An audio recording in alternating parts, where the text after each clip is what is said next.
स्वागत है PTC news ਦੇ ਸਾਰੇ ਦਰਸ਼ਕਾਂ ਦਾ। ਮੈਂ ਹਰਪ੍ਰੀਤ ਸਿੰਘ। ਤੁਸੀਂ ਦੇਖ ਰਹੇ ਹੋ ਗਿਲਕੋ ਪ੍ਰੈਜ਼ੈਂਟਸ ਵਿਚਾਰ ਤਕਰਾਰ। ਦੋ ਅਹਿਮ ਮੁੱਦੇ ਤੇ ਵਿਚਾਰ ਚਰਚਾ ਲੈ ਕੇ ਤੁਹਾਡੇ ਸਾਹਮਣੇ ਹਾਜ਼ਰ ਹਾਂ ਤੇ ਦੋਵੇਂ ਅਹਿਮ ਮੁੱਦੇ ਤੁਹਾਡੀ ਰੋਜ਼ਾਨਾ ਜ਼ਿੰਦਗੀ ਦੇ ਨਾਲ ਜੁੜਦੇ ਨੇ। ਪਹਿਲਾ ਮੁੱਦਾ ਹੈਗਾ ਬਿਜਲੀ ਦਾ ਤੇ ਦੂਜਾ ਮੁੱਦਾ ਹੈਗਾ ਮੁਫਤ ਸਫ਼ਰ ਦਾ, ਜਿਹੜਾ ਕਿ ਪੀਆਰਟੀਸੀ ਜਾਂ ਪਨਬਸ ਦੇ ਵਿੱਚ ਕੀਤਾ ਜਾਂਦਾ।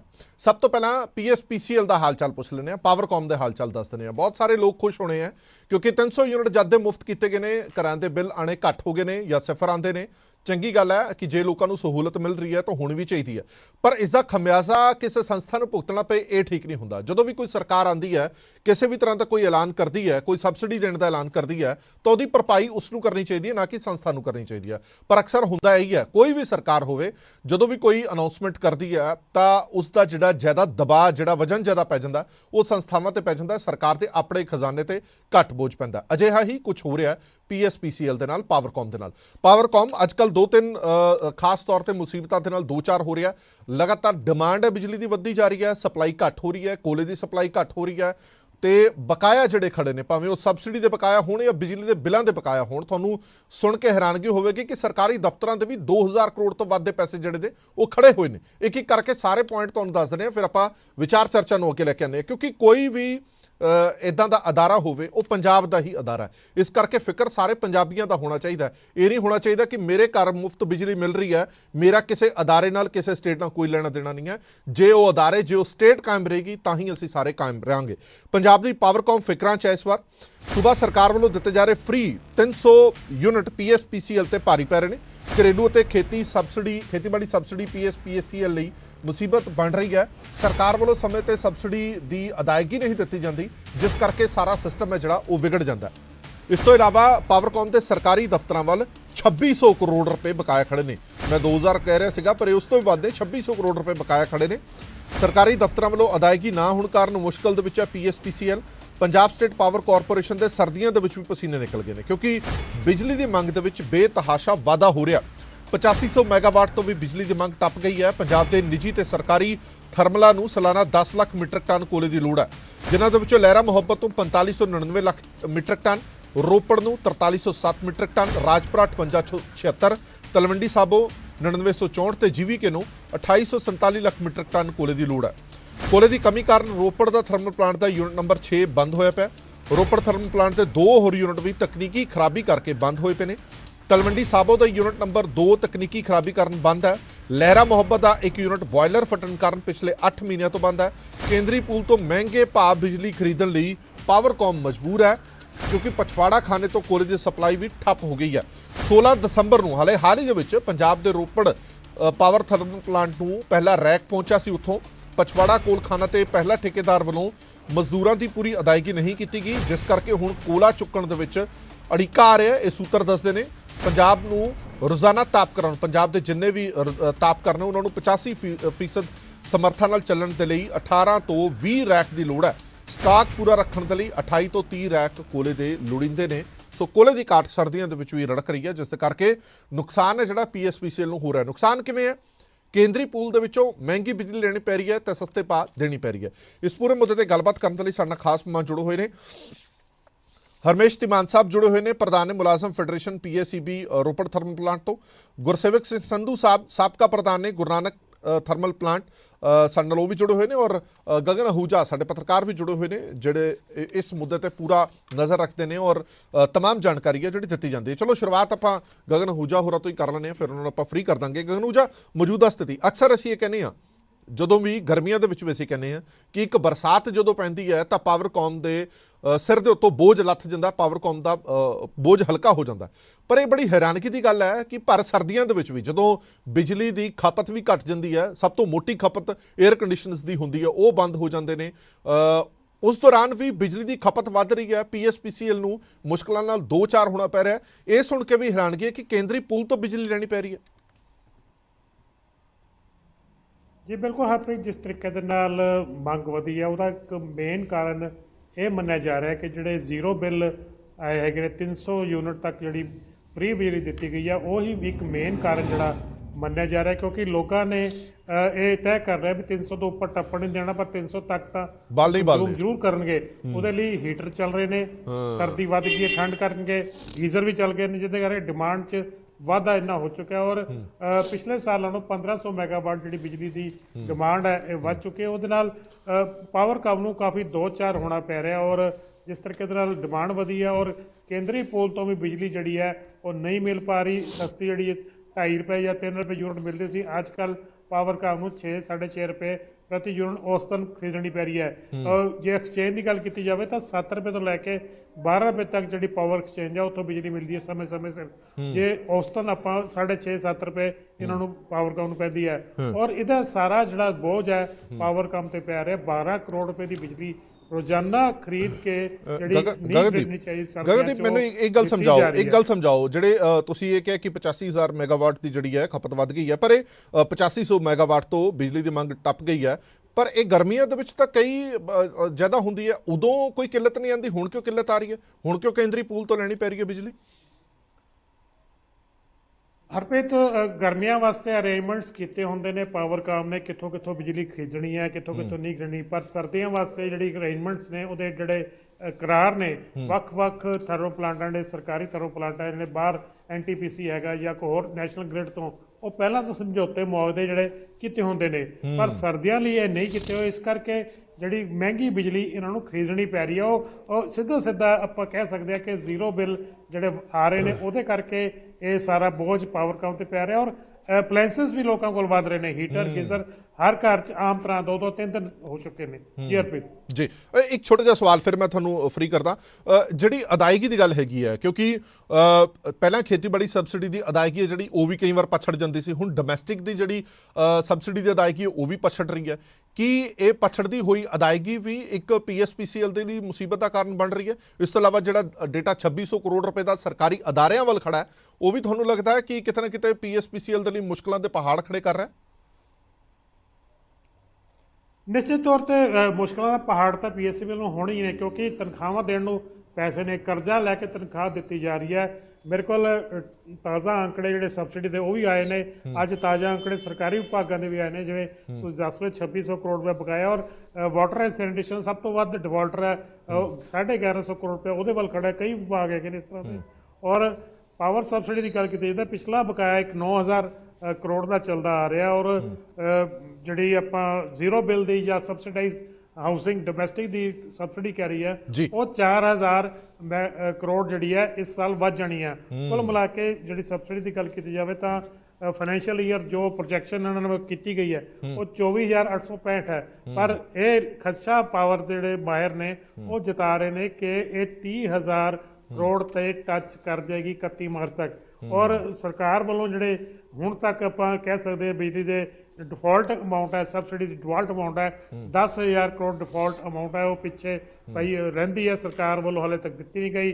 2600 ਕਰੋੜ ਰੁਪਇਆ ਜਿਹੜਾ ਸਰਕਾਰੀ ਮਹਿਕਮੇ ਵੱਲ ਖੜਾ ਹੈ। ਔਰ ਕੁੱਲ ਮਿਲਾ ਕੇ ਜੇ ਆਪਾਂ ਘਾਟੇ ਦੀ ਜਾਂ ਫਾਈਨੈਂਸ਼ੀਅਲ ਫਿਜ਼ੀਕਲ ਹੈਲਥ ਦੀ ਗੱਲ ਕੀਤੀ ਜਾਵੇ ਤਾਂ ਪਾਵਰਕਾਮ ਜਿਹੜਾ ਇਸ ਵਾਰ 14,000 ਕਰੋੜ ਦਾ ਘਾਟਾ ਵੱਧ ਰਿਹਾ। ਰੈਵਨਿਊ ਗੈਪ ਕਾਫੀ ਜਿਹੜੀ ਐਨੂਅਲ ਰੈਵਨਿਊ ਰਿਟਰਨ ਫਾਈਲ ਕੀਤੀ ਗਿਆ Punjab state regulatory electricity commission ਕੋਲ, ਉਹਦੇ ਵਿੱਚ 7000 ਦਾ ਗੈਪ ਦਿਖਾਇਆ ਗਿਆ ਵੀ 7000 ਦੀ ਰੈਵਨਿਊ ਹੋਰ ਜ਼ਰੂਰਤ ਹੈ।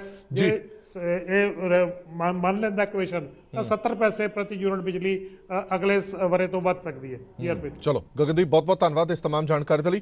ਹਰਮੇਸ਼ ਤਿਮਾਨ ਸਾਹਿਬ ਤੋਂ ਇੱਕ ਫਟਾਫਟ ਰਿਐਕਸ਼ਨ ਲੈ ਲਿਆ। ਤਿਮਾਨ ਸਾਹਿਬ, ਤੁਸੀਂ ਇੱਕ ਮੁਲਾਜ਼ਮ ਫੈਡਰੇਸ਼ਨ ਦੇ ਪ੍ਰਧਾਨ ਵੀ ਹੋ, ਮੈਂ ਤੁਹਾਡੇ ਜ਼ਰੀਏ ਜਾਣਨਾ ਚਾਹੁੰਦਾ ਕਿ ਜਿਵੇਂ ਗਗਨਦੀਪ ਅਹੂਜਾ ਨੇ ਵੀ ਦੱਸਿਆ ਕਿ ਜ਼ੀਰੋ ਬਿੱਲ ਦੀ ਜਿਹੜੀ ਇਹ ਸਕੀਮ ਹੈਗੀ ਹੈ ਇਸ ਨੇ PSPCL ਤੇ ਜ਼ਿਆਦਾ ਬੋਝ ਪਾ ਦਿੱਤਾ, ਖਪਤ ਵੀ ਵੱਧ ਗਈ ਹੈ। ਲੋਕ ਕਹਿੰਦੇ ਨੇ ਕਿ ਚਲੋ 300 ਯੂਨਿਟ ਤਾਂ ਮੁਫਤ ਹੈਗੇ ਹੀ ਨੇ, ਘੱਟੋ ਘੱਟ 300 ਯੂਨਿਟ ਤਾਂ ਬਾਲੀਏ। ਹਾਂਜੀ, ਸਭ ਤੋਂ ਪਹਿਲਾਂ ਮੈਂ PTC ਦੇ ਸਾਰੇ ਦਰਸ਼ਕਾਂ ਨੂੰ ਸਤਿ ਸ੍ਰੀ ਅਕਾਲ ਕਰਦਾ ਜੀ ਜੀ। ਤੇ ਇਹ ਗੱਲ ਸਰਕਾਰ ਨੂੰ ਪਹਿਲਾਂ ਸੋਚ ਲੈਣੀ ਚਾਹੀਦੀ ਸੀ ਕਿ ਜਿਹੜੀ ਸਬਸਿਡੀ ਆਪਾਂ ਦੇ ਰਹੇ ਹਾਂ ਬਿਜਲੀ ਦੀ, ਅਸੀਂ ਇਹ ਮੰਨ ਕੇ ਚੱਲਦੇ ਹਾਂ ਕਿ ਬਿਜਲੀ ਫ੍ਰੀ ਦੇਣ ਵਾਲੀ ਚੀਜ਼ ਨਹੀਂ, ਪਹਿਲਾਂ ਤਾਂ ਇਹ ਸੋਚਣਾ ਚਾਹੀਦਾ ਸਾਨੂੰ ਸਾਰਿਆਂ ਨੂੰ। ਬਿਲਕੁਲ। ਮੈਂ ਤੁਹਾਨੂੰ ਥੋੜੀ ਜਿਹੀ ਗੱਲ ਹੋਰ ਵੀ ਪਿੱਛੇ ਲੈ ਕੇ ਜਾਣਾ ਚਾਹੁੰਦਾ ਹਾਂ। ਜਦੋਂ 97 ਦੇ ਵਿੱਚ ਬਾਦਲ ਸਾਹਿਬ ਨਾਲ ਟਿਊਬਵੈੱਲਾਂ ਦੀ ਬਿਜਲੀ ਫ੍ਰੀ ਕਰਨ ਦੀ ਗੱਲ ਕੀਤੀ ਸੀ ਜੀ, ਉਦੋਂ ਬਿਜਲੀ ਬੋਰਡ ਨਾਲ ਦੱਸਿਆ ਸੀ ਬਾਦਲ ਸਾਹਿਬ ਨੂੰ ਵੀ 300 ਕਰੋੜ ਰੁਪਇਆ ਸਿਰਫ ਸਾਲ ਦਾ ਖਰਚਾ ਇਹਦੇ ਉੱਤੇ। ਤੇ ਜਦੋਂ ਕਿ ਉਹ 300 ਕਰੋੜ ਦੀ ਜੱਜ 25 ਸਾਲਾਂ 'ਚ ਦੇਖੀ ਤਾਂ 10,000 ਕਰੋੜ ਰੁਪਇਆ ਉਹਦੀ ਕੀਮਤ ਬਣ ਗਈ। ਯੈਸ। ਤੇ ਜੇ ਹੁਣ ਅਸੀਂ ਗੱਲ ਕਰੀਏ ਵੀ 7,000 ਕਰੋੜ ਰੁਪਇਆ ਹੁਣ ਡੋਮੈਸਟਿਕ ਦੀ ਗੱਲ ਕਰਦੇ ਆ ਵੀ ਜਿਹੜੀ ਫ੍ਰੀ ਚੱਲ ਰਹੀ ਆ, ਤਾਂ ਇਹ 25 ਸਾਲਾਂ ਦੇ ਵਿੱਚ ਕਿੱਥੇ ਜਾਊਗੀ ਜਾ ਕੇ, ਜੇ ਆਪਾਂ ਗੱਲ ਕੀਤੀ ਸੋਚੀਏ ਇਹਦੇ ਬਾਰੇ ਚ, ਤਾਂ ਇਹ ਲਗਭਗ 70,000 ਕਰੋੜ ਰੁਪਏ ਦੀ ਸਬਸਿਡੀ ਆਉਣ ਵਾਲੇ 20-25 ਸਾਲਾਂ ਦੇ ਵਿੱਚ ਚਲੇ ਜਾਊਗੀ। ਤੇ ਇੰਨਾ ਮਾਲੀਆ ਇਕੱਠਾ ਕਰਨਾ ਸਰਕਾਰ ਦੇ ਲਈ ਬਹੁਤ ਮੁਸ਼ਕਲ, ਔਰ ਫਿਰ ਇੱਕ ਸਿਸਟਮ ਨੂੰ ਚਲਾਉਣਾ ਮੈਨੂੰ ਲੱਗਦਾ ਬਹੁਤ ਜ਼ਿਆਦਾ ਮੁਸ਼ਕਲ ਵਾਲੀ ਗੱਲ ਆ। ਚਾਹੇ ਬੱਸਾਂ ਦਾ ਸਫ਼ਰ ਹੋਵੇ, ਚਾਹੇ ਬਿਜਲੀ ਹੋਵੇ, ਇਹ ਚੀਜ਼ਾਂ ਫ੍ਰੀ ਦੇਣੇ ਵਾਲੀਆਂ ਨਹੀਂ ਹੈ। ਸਬਸਿਡੀ ਹੁੰਦੀ ਹੈ ਇੱਕ ਗਰੀਬ ਤਬਕੇ ਦੀ ਮਦਦ ਕਰਨ ਦੇ ਲਈ, ਜੀ ਜੀ, ਨਾ ਕਿ ਅਸੀਂ ਮਤਲਬ ਉਹਨੂੰ ਵੋਟਾਂ ਦੇ ਵਿੱਚ ਕਨਵਰਟ ਕਰਨਾ ਸ਼ੁਰੂ ਕਰੀਏ। ਇਸ ਹਿਸਾਬ ਦੇ ਨਾਲ ਮੈਨੂੰ ਲੱਗਦਾ ਕਿ ਜਿਸ ਤਰ੍ਹਾਂ ਚੌਹਾਨ ਸਾਹਿਬ ਮੌਜੂਦਾ ਹਾਲਾਤ ਕੀ ਨੇ, ਮੌਜੂਦਾ ਸਥਿਤੀ ਦੀ ਜੇ ਗੱਲ ਕਰੀਏ ਤਾਂ ਮੌਜੂਦਾ ਸਥਿਤੀ ਤੁਹਾਨੂੰ ਨਜ਼ਰ ਕੀ ਆਉਂਦੀ ਹੈ? ਕਿਉਂਕਿ ਸਰਕਾਰ ਕਹਿ ਰਹੀ ਹੈ ਕਿ ਸਾਡਾ ਤਾਂ ਚੋਣ ਵਾਅਦਾ ਸੀ, ਉਹ ਸਾਨੂੰ ਨਿਭਾਉਣਾ ਹੀ ਪੈਣਾ। ਨਹੀਂ ਸਰ, ਮੌਜੂਦਾ ਸਥਿਤੀ ਤਾਂ ਬਹੁਤ ਖਤਰਨਾਕ ਆ। ਸਾਡੇ ਜਿਹੜੇ EMPLOYEES ਦੇ ਗ੍ਰੈਜੂਟੀ ਆ, ਲੀਵ ਇਨਕੈਸ਼ਮੈਂਟ ਆ, ਜਿਹੜੇ ਰਿਟਾਇਰ ਹੋ ਰਹੇ ਨੇ ਕਰਮਚਾਰੀ ਸਾਡੇ ਜੀ, ਉਹਨਾਂ ਦੀ ਲੀਵ ਇਨਕੈਸ਼ਮੈਂਟ ਤੇ ਗ੍ਰੈਜੂਟੀ ਜਿਹੜੀ ਆ ਬੜੀ ਲੇਟ ਹੋ ਰਹੀ ਆ, 3-3 ਮਹੀਨੇ ਤੇ ਚਲੇ ਗਈ, ਜਿਹੜੀ ਕਿ 1 ਹਫ਼ਤੇ ਦੇ ਅੰਦਰ ਅੰਦਰ ਸਾਨੂੰ ਮਿਲ ਜਾਂਦੀ ਸੀਗੀ। ਤੇ ਸਾਡੇ ਜਿਹੜੇ ਮੁਲਾਜ਼ਮਾਂ ਦੇ ਬਕਾਏ ਸੀਗੇ ਜੀ, ਉਹ ਵੀ ਜਿਹੜੇ ਹੈਗੇ ਆ ਬੜੇ ਪੈਂਡਿੰਗ ਹੋ ਗਏ ਆ। ਸੋ ਇਸ ਕਰਕੇ ਸਾਡੇ ਮੁਲਾਜ਼ਮ ਜਿਹੜੇ ਮੌਜੂਦਾ ਕੰਮ ਕਰਦੇ ਆ, ਉਹਨਾਂ ਨੂੰ ਇਸ ਗੱਲ ਦੀ ਬੜੀ ਚਿੰਤਾ ਕਿ ਰਿਟਾਇਰ ਹੋਣ ਤੋਂ ਬਾਅਦ ਪੈਨਸ਼ਨਾਂ ਵੀ ਮਿਲਣਗੀਆਂ, ਲੀਵ ਇਨਕੈਸ਼ਮੈਂਟ ਜਾਂ ਸਾਡੀ ਗ੍ਰੈਜੂਟੀ ਵਗੈਰਾ ਵੀ ਮਿਲੂਗੀ ਕਿ ਨਹੀਂ ਮਿਲੂਗੀ। ਇਹ ਬੜਾ ਚਿੰਤਾ ਦਾ ਵਿਸ਼ਾ ਸਾਡੇ ਲਈ। ਇਸ ਲਈ ਮੌਜੂਦਾ ਜੇ ਗੱਲ ਅਸੀਂ ਥਰਮਲਾਂ ਦੀ ਕਰ ਲਈਏ ਤਾਂ ਥਰਮਲਾਂ ਦੇ ਅੰਦਰ ਪੂਰੇ ਸਪੇਅਰ ਹੈ ਨਹੀਂ ਇਹਨਾਂ ਨੂੰ ਚਲਾਉਣ ਦੇ ਲਈ। ਜੇ ਅਸੀਂ ਪੂਰੀ ਮੈਗਾਵਾਟ ਬਿਜਲੀ ਦੀ ਅਸੀਂ ਪੈਦਾ ਕਰਨੀ ਆ ਤਾਂ ਇਹ ਇਨਫਰਾਸਟ੍ਰਕਚਰ ਜਿਹੜਾ ਹੈਗਾ ਉਹ ਪੂਰਾ ਡਿਵੈਲਪ ਨਹੀਂ ਹੋ ਸਕਦਾ। ਅੱਜ ਦੀ ਸਥਿਤੀ ਜਿਹੜੀ ਹੈਗੀ ਆ ਸਾਡੇ ਮੁਲਾਜ਼ਮਾਂ ਦੀ, ਜੇ ਮੈਂ ਗੱਲ ਕਰਾਂ ਤਾਂ ਸਾਡੇ ਲਈ ਬੜੀ ਚਿੰਤਾਜਨਕ ਸਥਿਤੀ ਹੈਗੀ ਆ। ਤੇ ਚਲੋ ਮੈਂ 1 ਮਿੰਟ ਵਾਪਸ ਆਇਆ, ਮੈਂ ਸੰਧੂ ਸਾਹਿਬ ਤੋਂ ਇੱਕ ਰਿਐਕਸ਼ਨ ਸੰਧੂ ਸਾਹਿਬ ਤੋਂ ਵੀ ਲੈ ਲਾਂ। ਸੰਧੂ ਸਾਹਿਬ, ਇੱਕ ਸਮਾਂ ਸੀਗਾ, ਵੈਸੇ ਹੁਣ ਵੀ ਇਹ ਗੱਲਾਂ ਕੀਤੀਆਂ ਜਾਂਦੀਆਂ ਸੀਗੀਆਂ ਕਿ ਸਾਡੇ ਕੋਲ ਪ੍ਰਾਪਤ ਉਹ ਬਿਜਲੀ ਹੈਗੀ ਹੈ ਜਿਹੜੀ ਅਸੀਂ ਸਰਦੀਆਂ ਦੇ ਵਿੱਚ ਬਾਕੀ ਸੂਬਿਆਂ ਨੂੰ ਦੇਵਾਂਗੇ। ਇਹ ਜਿਹੀਆਂ ਗੱਲਾਂ ਪਿਛਲੀਆਂ ਸਰਕਾਰਾਂ ਵੀ ਕਰਦੀਆਂ ਰਹੀਆਂ। ਹੁਣ ਦੀ ਸਰਕਾਰ ਨੇ ਵੀ ਇਹ ਦਾਅਵਾ ਕੀਤਾ ਸੀਗਾ ਕਿ ਸਾਡੇ ਕੋਲ ਇੰਨਾ ਮਾਰਜਨ ਹੈਗਾ ਕਿ ਸਰਦੀਆਂ ਦੇ ਵਿੱਚ ਅਸੀਂ ਬਾਹਰਲੇ ਸੂਬਿਆਂ ਨੂੰ ਬਿਜਲੀ ਵੇਚਾਂਗੇ। ਪਰ ਸਥਿਤੀ ਹੈ ਜਿਹੜੀ ਉਹ ਇੱਥੇ ਵੀ ਪਲਟਦੀ ਨਜ਼ਰ ਆ ਰਹੀ ਹੈ। 8500 ਮੈਗਾਵਾਟ ਦੀ ਮੰਗ ਹੈਗੀ ਹੈ ਤੇ ਕੇਂਦਰੀ ਪੂਲ ਦੇ ਵਿੱਚੋਂ ਬਿਜਲੀ ਖਰੀਦਣੀ ਪੈ ਰਹੀ ਹੈ, ਉਹ ਵੀ ਮਹਿੰਗੀ।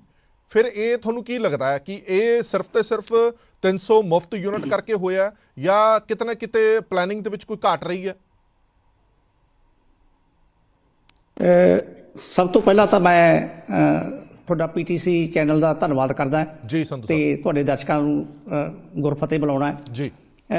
ਸਭ ਤੋਂ ਪਹਿਲੀ ਗੱਲ ਜਿਹੜੀ ਹੈਗੀ ਹੈ ਕਿ ਜਿਹੜਾ ਕੇਂਦਰੀ ਪੂਲ ਚੋਂ ਬਿਜਲੀ ਲੈਣ ਦੀ ਗੱਲ ਹੈ, ਹਾਂਜੀ, ਇਹ ਕੇਂਦਰੀ ਪੂਲ ਚੋਂ ਬਿਜਲੀ ਅਸੀਂ ਆਪਣੀ ਲੋੜ ਅਨੁਸਾਰ ਜਿਹੜਾ ਸਾਡਾ ਹਿੱਸਾ ਬਣਦਾ ਹੈ ਪੰਜਾਬ ਸਰਕਾਰ ਦਾ ਪਾਵਰਕਾਮ ਦਾ ਜੀ, ਉਹਦੇ ਮੁਤਾਬਕ ਅਸੀਂ ਲੈਂਦੇ ਹਾਂ। ਇਹ ਅੱਗੇ ਵੀ ਲੈ ਰਹੇ ਹਾਂ, ਪਹਿਲਾਂ ਵੀ ਲੈਂਦੇ ਹਾਂ। ਠੀਕ ਹੈ।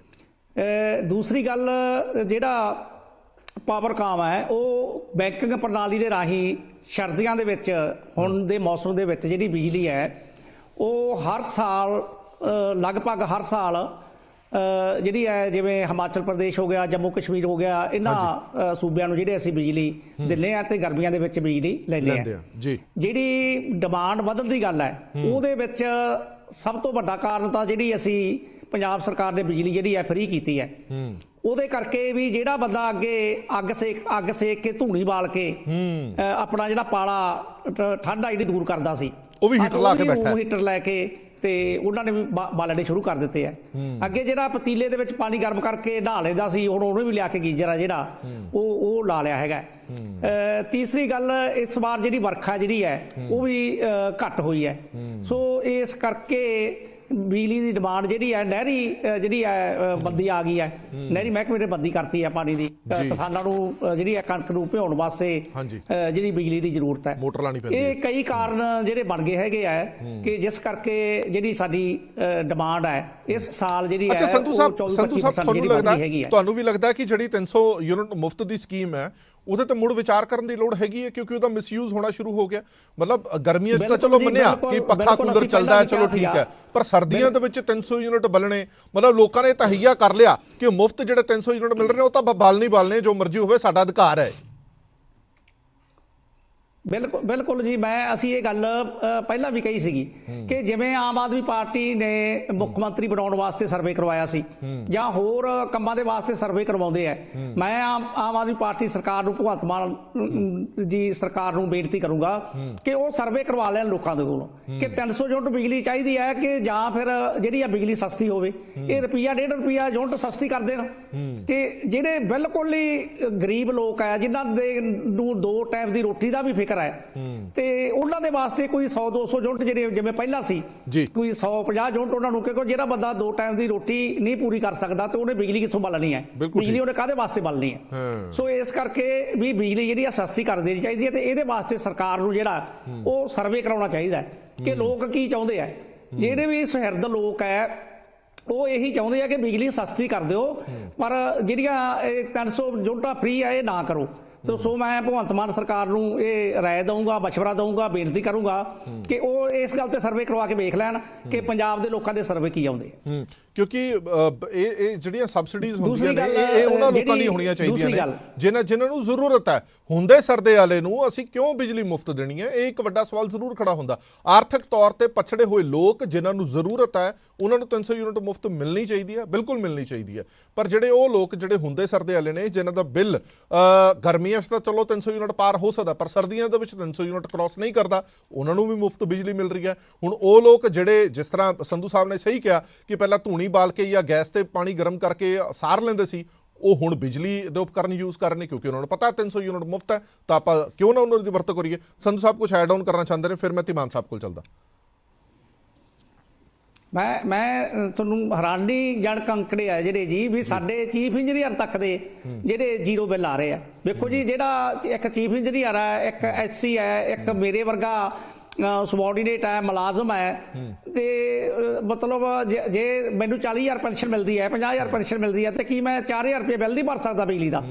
सो इस करके सरकार नूं इहदे वास्ते सोचना चाहिए है और बिजली जिहड़ी है वो सस्ती करनी चाहिए है, जिहड़ी चोरी है वो रोकनी चाहिए है। और जेकर सरकार बजैदी है इस गल दे उत्ते कि उन्होंने ये जिहड़ी है सबसिडी फ्री बिजली देनी है जी, सदके साडे नूं फिर 600 यूनिट कर दो, पर जिहड़ा साडा सबसिडी दा बकाया है वो तो 13-14,000 करोड़ बनया पिया है, 2600 करोड़ रुपया सरकारी दफ्तर वाला है कि चाहे उस DC दफ्तर है, चाहे पुलिस थाने है, चाहे उस कोई साडे होर वाटर वर्क्स का महकमा है। इसी तरह जिहड़ा साडे हुण अपनी डोमैसटिक है जिहड़ी 300 यूनिट फ्री करती है, इहदा 4,000 करोड़ इहदा जिहड़ा बोझ आ पैना शुरू हो गया और 9,000 करोड़ साडा जिहड़ा अपना एग्रीकल्चर का जिहड़ा वो खड़ा हैगा। ये तां भगवंत मान सरकार दी जिहड़ी चंगी किस्मत है कि इन्हां नूं जिहड़ा CMD है वो बहुत वधिया मिले होए आ कि कोई टैक्नोक्रेट बहुत माहर ने और वो चंगे तकड़े प्रबंधक भी ने। सो इस करके वो इन्हां दा बेड़ा टपा रहे ने और दूसरे पासे सरकार ये गल्लां तां सारियां कर रही है, पर साडे PSPCL दे महकमे दे विच जिहड़े 2 डायरैक्टरां दे अहुदे हजे खाली पए आ, ਉਹਦੇ ਵੱਲ ਜਿਹੜੀ ਹੈ ਬਾਬੂਸ਼ਾਹੀ ਹੈ ਉਹ ਧਿਆਨ ਨਹੀਂ ਦੇ। ਠੀਕ ਹੈ, ਧੀਮਾਨ ਸਾਹਿਬ ਕੋਲ ਚੱਲਦੇ ਹਾਂ। ਧੀਮਾਨ ਸਾਹਿਬ, ਤੁਹਾਨੂੰ ਹੀ ਲੱਗਦਾ ਹੈ ਕਿ ਇਹ ਮੁਫਤ ਸਬਸਿਡੀਆਂ, ਮੁਫਤ ਰੇਹੜੀਆਂ ਜਿਹੜੀਆਂ ਵੰਡੀਆਂ ਜਾਂਦੀਆਂ ਨੇ, ਇਹ ਚਲੋ ਮੁਲਾਜ਼ਮ ਵਰਗ ਲਈ ਇਹ ਵੱਖਰੀ ਗੱਲ ਹੈ, ਪਰ ਕਿਸੇ ਅਦਾਰੇ ਲਈ ਇਹ ਸਭ ਤੋਂ ਖਤਰਨਾਕ ਰੁਝਾਨ ਹੈ। ਉਹ ਅਦਾਰਾ ਜਿਹੜਾ ਤਨਖਾਹਾਂ ਵੀ ਕਰਜ਼ੇ ਲੈ ਕੇ ਦੇ ਰਿਹਾ ਉਸ ਅਦਾਰੇ ਲਈ ਤਾਂ ਬੜੀ ਖਤਰਨਾਕ ਗੱਲ ਹੈ।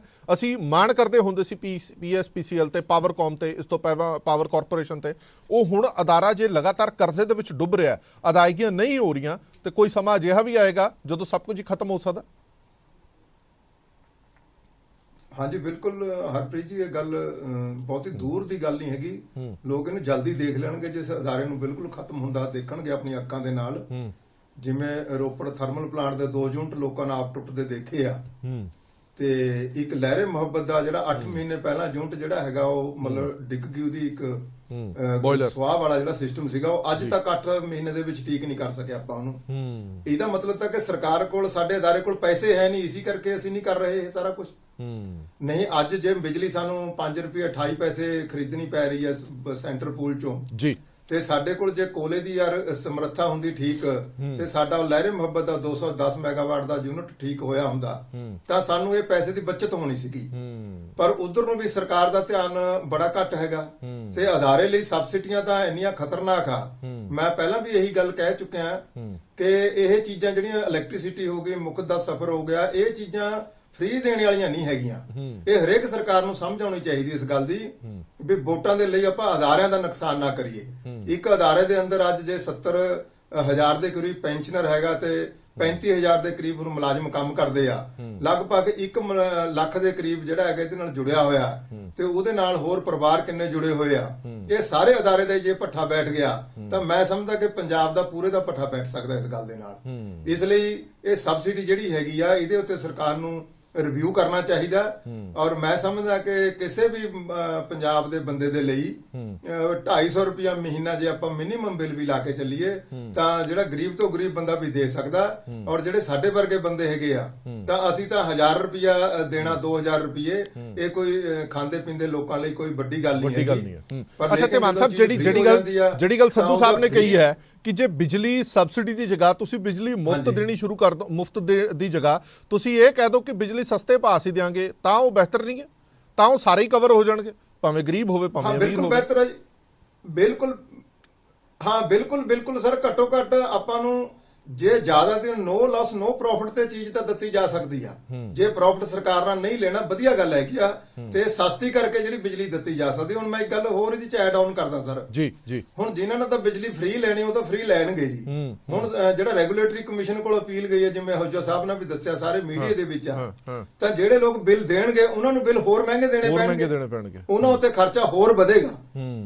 ਉਹਨਾਂ ਲਈ ਜਿਹੜੀ ਹੈਗੀ ਆ ਆਰਥਿਕ ਸਥਿਤੀ ਉਹਨਾਂ ਦੀ ਹੋਰ ਮਾੜੀ ਹੋਏਗੀ, ਚਾਹੇ ਉਹ ਇੰਡਸਟਰੀ ਦੀ ਹੋਵੇ, ਚਾਹੇ ਉਹ ਘਰੇਲੂ ਜਿਹੜੇ ਲੋਕ ਆ ਉਹ ਹੁਣ ਜਿਹੜੇ ਪੈਸੇ ਦੇ ਰਹੇ ਆ ਬਿਜਲੀ ਦੇ ਜਾਂ ਦੁਕਾਨਦਾਰ ਹੋਣ ਵੱਧ ਬਾਲਦੇ ਆ, ਚਾਹੇ ਛੋਟੇ ਦੁਕਾਨਦਾਰ ਆ। ਜੀ ਹਾਂਜੀ, ਇਹ ਜਿਹੜੇ ਛੋਟੇ ਦੁਕਾਨਦਾਰ ਉਹਨਾਂ ਲਈ ਵੀ ਸਮੱਸਿਆ ਵੱਡੀ ਆਏਗੀ ਜੀ। ਬਿਲਕੁਲ ਠੀਕ ਹੈ ਤੁਹਾਡੀ ਗੱਲ। ਮੈਨੂੰ ਲੱਗਦਾ ਕਿ ਫ੍ਰੀ ਵਾਲੀ ਗੱਲ ਤੇ ਤਾਂ ਸਰਕਾਰ ਨੂੰ ਠੀਕ ਹੈ। ਬਹੁਤ ਬਹੁਤ ਧੰਨਵਾਦ ਧੀਮਾਨ ਸਾਹਿਬ, ਸੰਧੂ ਸਾਹਿਬ ਤੁਹਾਡਾ ਵੀ। ਮੈਨੂੰ ਲੱਗਦਾ ਕਿ ਸਭ ਤੋਂ ਵੱਡਾ ਸਟੈਪ ਹੈ ਜਿਹੜਾ ਇਹ ਸਰਕਾਰ ਨੂੰ ਕੌੜਾ ਘੁੱਟ ਹੀ ਸਹੀ ਇਹ ਪੀਣਾ ਪੈਣਾ, ਕਿਉਂਕਿ ਇਹ ਸਿਸਟਮ ਇਦਾਂ ਚੱਲਣਾ ਨਹੀਂ, ਜ਼ਿਆਦਾ ਦੇਰ ਬਹੁਤ ਮੁਸ਼ਕਲ ਹੋ ਜਾਏਗੀ PSPCL ਦੇ ਲਈ ਵੀ, ਪਾਵਰਕੌਮ ਦੇ ਲਈ।